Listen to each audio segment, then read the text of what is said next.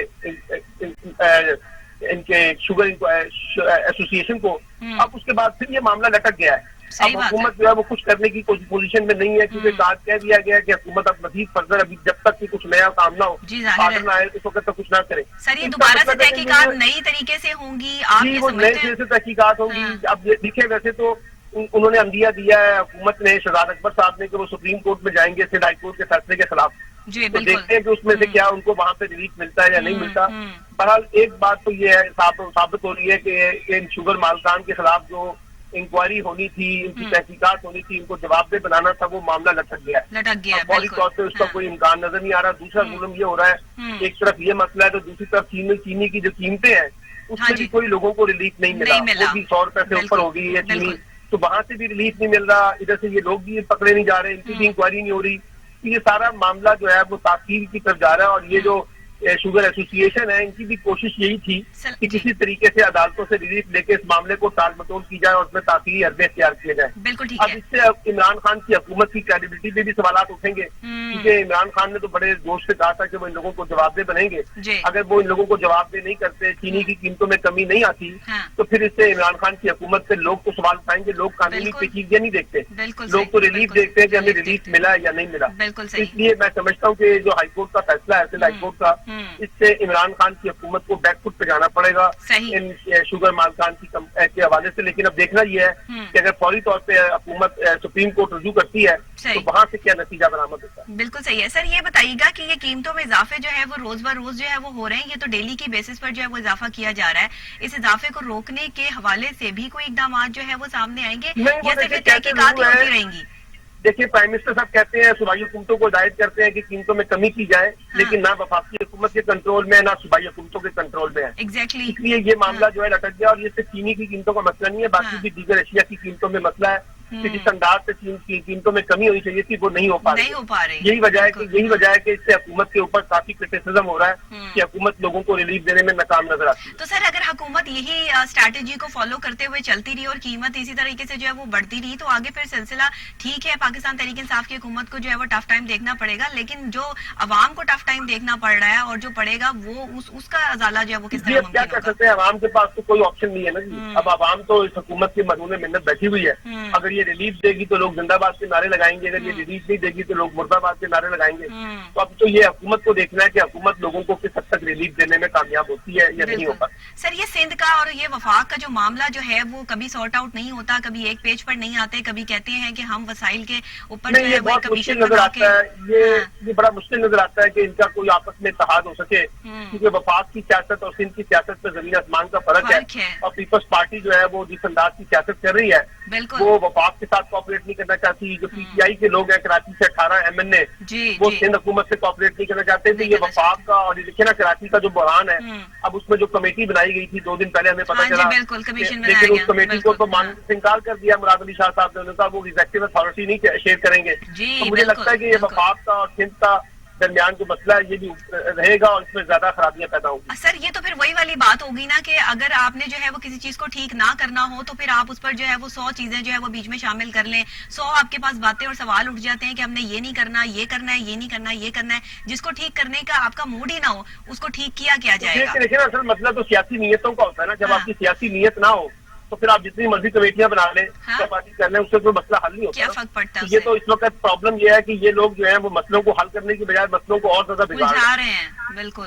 اور یہ عوام کے لیے جو ہے وہ بڑا مسئلہ ہے. عوام کو یہ کراچی کی عوام جو ہے اس وقت جس عذاب سے گزر رہی ہے وہ تو وفاق کی اور سندھ حکومت کی لڑائی میں جو ہے وہ بیچ میں شٹل کاک بنی ہوئی ہے. بالکل عوام پس رہے ہیں. تو یہ اب آپ کیا کہتے ہیں کہ جو ادارے ہیں جن کو یہ آرڈر کیے گئے ہیں، نیب ہے اور FIA ہے، FPR ہے اور دیگر ادارے ہیں، چینی کی قلت کی ادارے تو آپ کو تو پتا ہے کہ ادارے ہمارے کس قسم کے ہیں.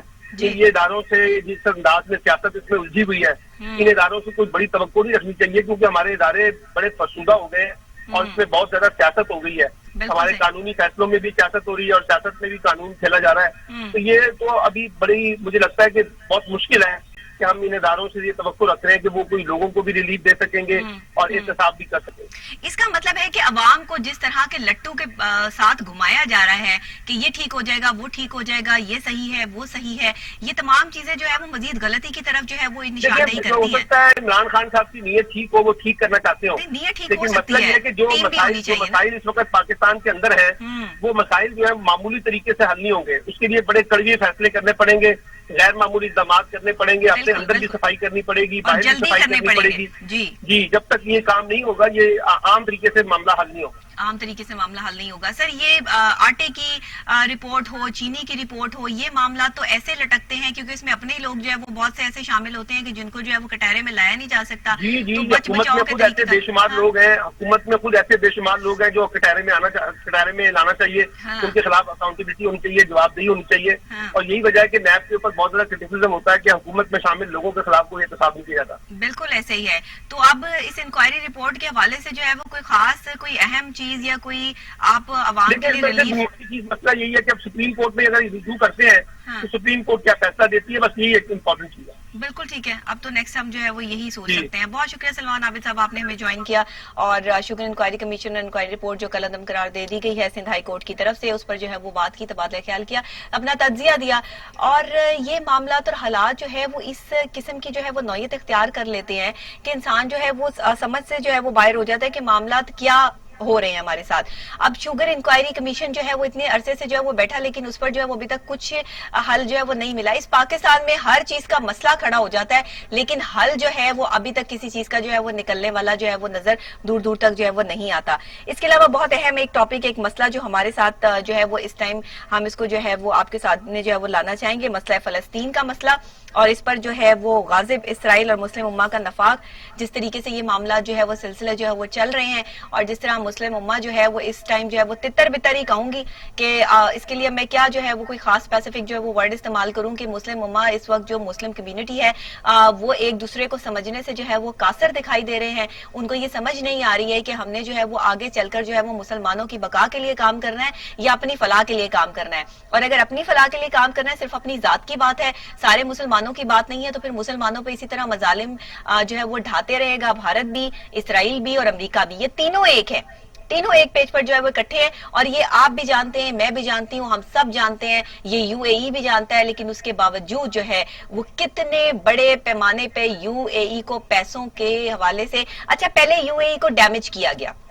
اسٹریٹجی سے، پلاننگ سے اسرائیل کام کرتا ہے، امریکہ پلاننگ سے کام کرتا ہے، بھارت پلاننگ سے کام کرتا ہے. پاکستانیوں میں ہم میں کیا ہے کہ ہم جذباتی لوگ ہیں، ہم جذبات میں کام کرتے ہیں، ہم جذباتی تقریریں کر کے بات کو ختم کر دیتے ہیں، کرتے کراتے کچھ نہیں ہے، اور صرف جو ہے وہ صرف ہماری باتیں جو ہے وہ رہ جاتی ہیں. لیکن اگلے کر کے دکھا دیتے ہیں. انہوں نے پہلے یو اے ای کو ڈیمیج کیا، فائنینشیل کرائسس وہاں پہ لائے گئے، وہاں پہ لوگوں کے کاروبار ختم کیے گئے، لوگوں کو وہاں پہ تکلیف اور پریشانیاں پہنچائی گئیں، ایگزیکٹ یہ ساری چیزیں کریٹ کی گئیں. اس کے بعد جب انہوں نے ان کو اس بوجھ تلے دبا دیا، قرضے بھی ہوئے، چیزیں بھی ہوئی، تو پھر انہوں نے ان کو آفرز دینی شروع کر دی، پیسے دینے شروع کر دیے کہ اب ہم آپ کو جو ہے وہ اپ کریں گے، اب ہم یو اے ای کو اب ہم جو ہے وہ وہاں پر لے کر آئیں گے کہ جہاں پر آپ لوگ جو ہے وہ اور وہ لے آئیں گے، وہ اتنا پیسہ دے کر لے آئیں گے. لیکن اس کے عوض جو مسلمانوں کا کے ساتھ جو غداری کا جو ایک سودا طے کر لیا یو اے ای نے، اور یہ جو مسلمانوں میں مزید یہ یو اے ای کے لیے بھی اچھا نہیں ہے. کیونکہ اگر وہاں پر ہر جگہ پہ اسرائیل کا قبضہ ہوگا،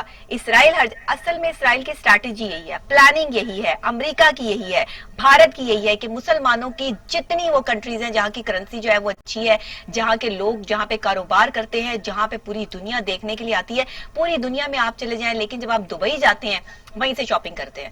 جب آپ دبئی جاتے ہیں آپ کو ایک سکون کا احساس ہوتا ہے، آپ کو اتنا اچھا ایٹماسفیئر وہاں پہ ملتا ہے، دنیا کا ہر شخص، ہر کمیونٹی سے تعلق رکھنے والا بندہ آپ کو دبئی میں ملے گا، یو اے ای میں ملے گا.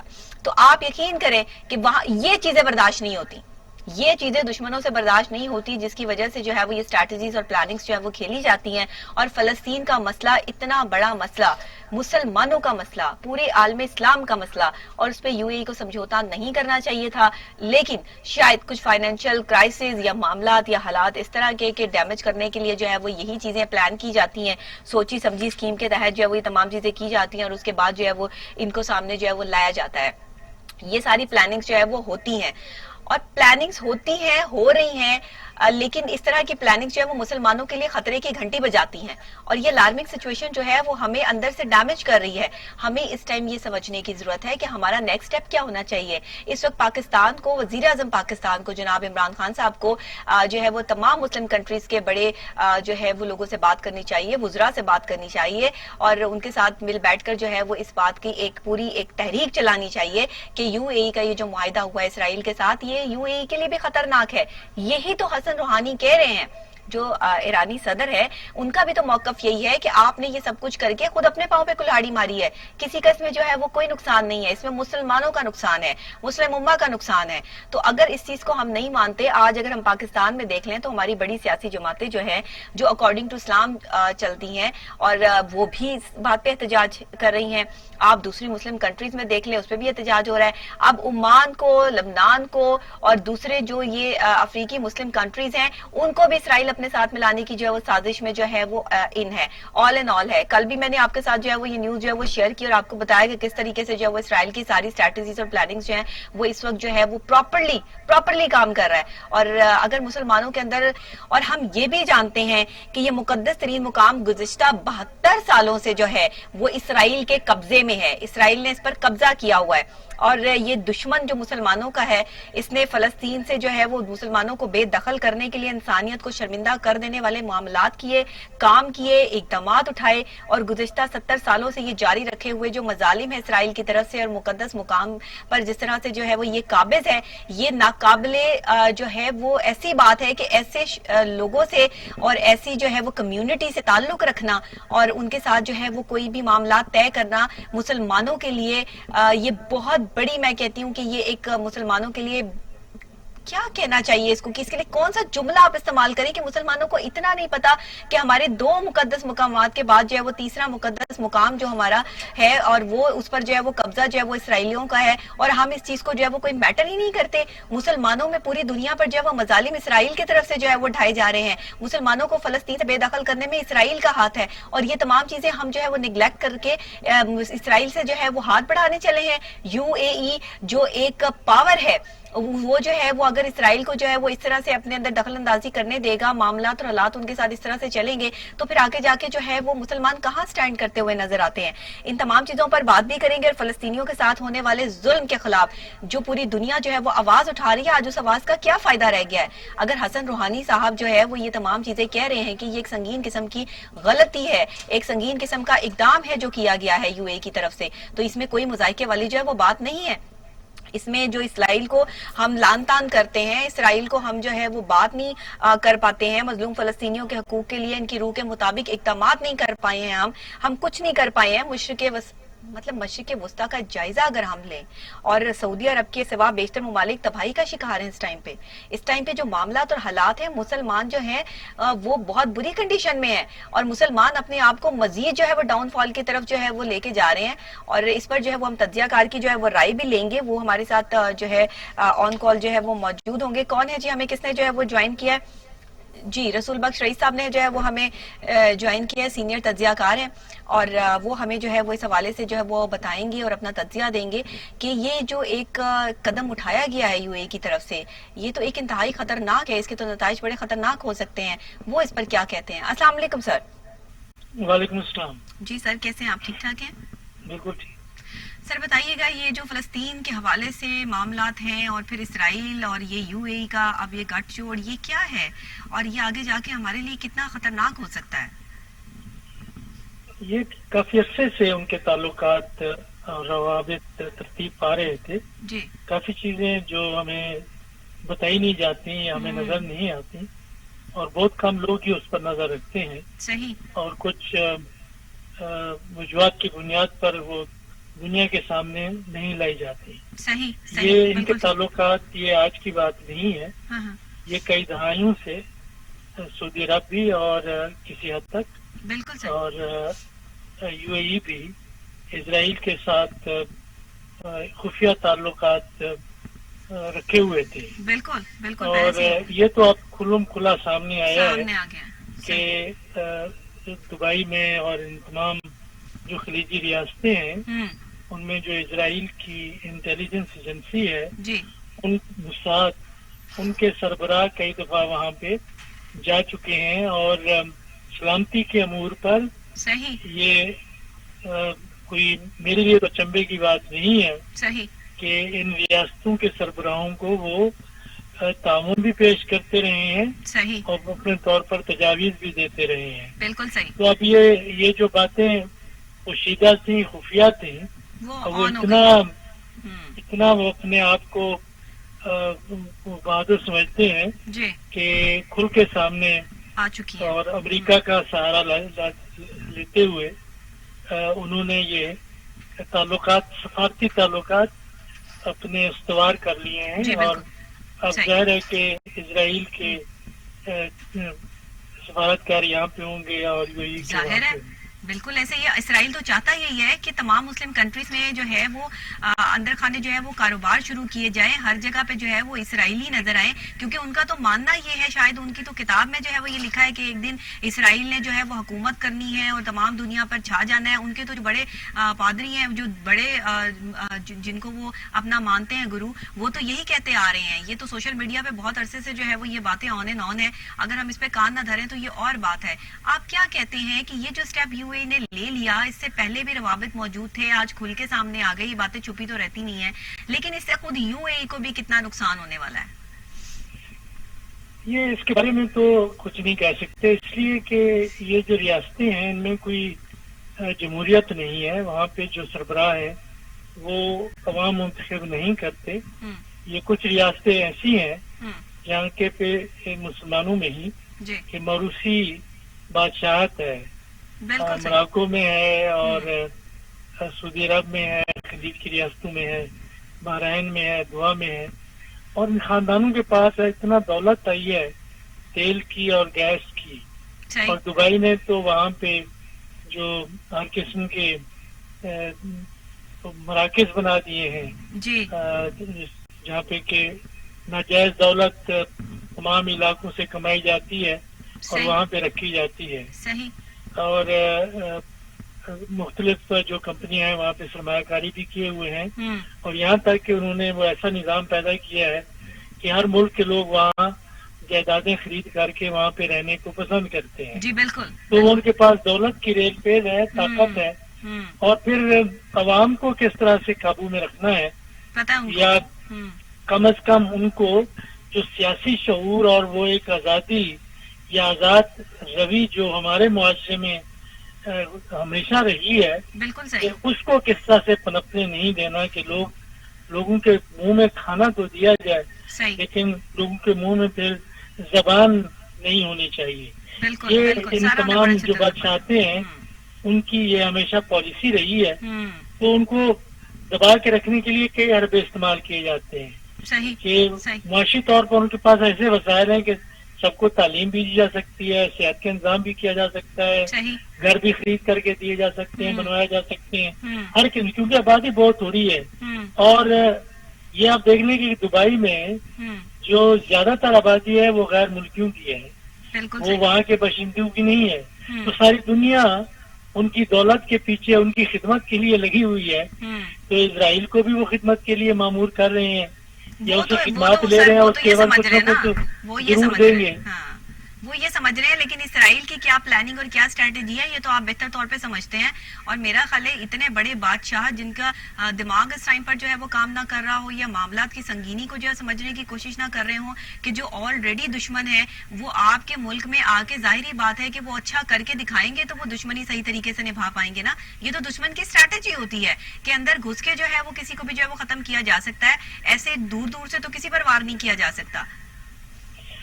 وہ جس کو ہم دشمن سمجھتے ہیں یا فلسطینی دشمن سمجھتے ہیں ان کو وہ دشمن نہیں سمجھتے. جی بس یہی بات ہے کہ ہمارے دنیا کو دیکھنے کے پیمانے اور زاویے اور ہیں, اور ان لوگوں کے ان کے پاس دولت ہے.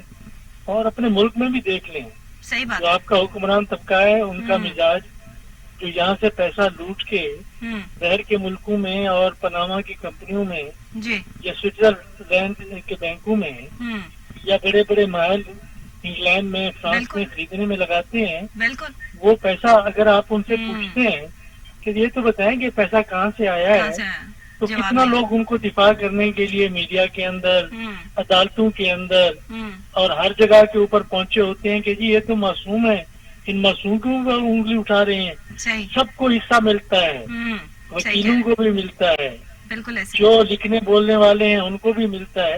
یہ طاقت جو ہے یہ ہم عام آدمی سمجھتا نہیں. طاقت اگر معاشرے میں دولت کی طاقت، سیاست کی طاقت، سیاسی اور جو سماجی طاقت، یہ ساری چیزیں کچھ طبقات میں مرکوز ہو جائیں تو وہ منمانی کرتے ہیں. انتخابات میں تو یہ تبدیلی تو آئی ہے کہ تحریک انصاف کو پہلے خیبر پختونخوا میں لوگوں نے جو دیگر جماعتیں تھیں ان کو چھوڑ کے ووٹ دیا. تو لوگوں میں یہ شعور تو آ رہا ہے. اگر آپ جمہوریت کو چلنے دیں وہ پہچان جائیں گے کہ دشمن کون ہے، دوست کون ہے. تو یہ جو پہچان ہے صرف جمہوریت میں آتی ہے، ورنہ اگر عوام کے اوپر جو اب یہ بھی دیکھیں گے کس قسم کے لوگ امریکہ میں تاریخ تو گواہ ہے نا، تاریخ تو گواہ ہے، یہ بادشاہ کیسے برباد ہوئے. سفارتکار لگائے گئے تھے جو کہیں اور کے ملکوں کے لیے کام کرتے تھے. یہ تو ہمارے ساتھ بھی ہو چکا ہے. بالکل ایسا ہی ہے، بالکل ایسا ہی ہے. تو یہ تو تاریخ اس بات کو جو ہے وہ دہرا رہی ہے کہ جو اس وقت بادشاہوں نے جو ہے وہ لاپرواہی کا مظاہرہ کیا اور حکومتیں ان کے ہاتھوں سے چلی گئیں، اور آج ان کے خاندان جو ہے وہ ایسی قسم پرسی کی حالت جو ہے وہ اس میں ہے کہ کوئی کہہ نہیں سکتا ہے کہ یہ بادشاہوں کے خاندان کے جو ہے وہ لوگ ہیں ان کی اس غفلت کی وجہ سے. تو آج جو یو اے ای کا یہ سٹیپ ہے، کل کو یہ اس کے جو ہے وہ جیسے ایرانی صدر نے جو ہے حسن روحانی صاحب نے یہ کہہ دیا کہ اس کے سنگین نتائج جو ہے وہ نکلیں گے، اور یہ معاملہ اتنا آسان نہیں ہے کہ ان کے ساتھ جو ہے وہ چلنا، یہ معاملات طے کرنا اور پیسے کے لالچ میں آ کر یہ تمام چیزیں کرنا.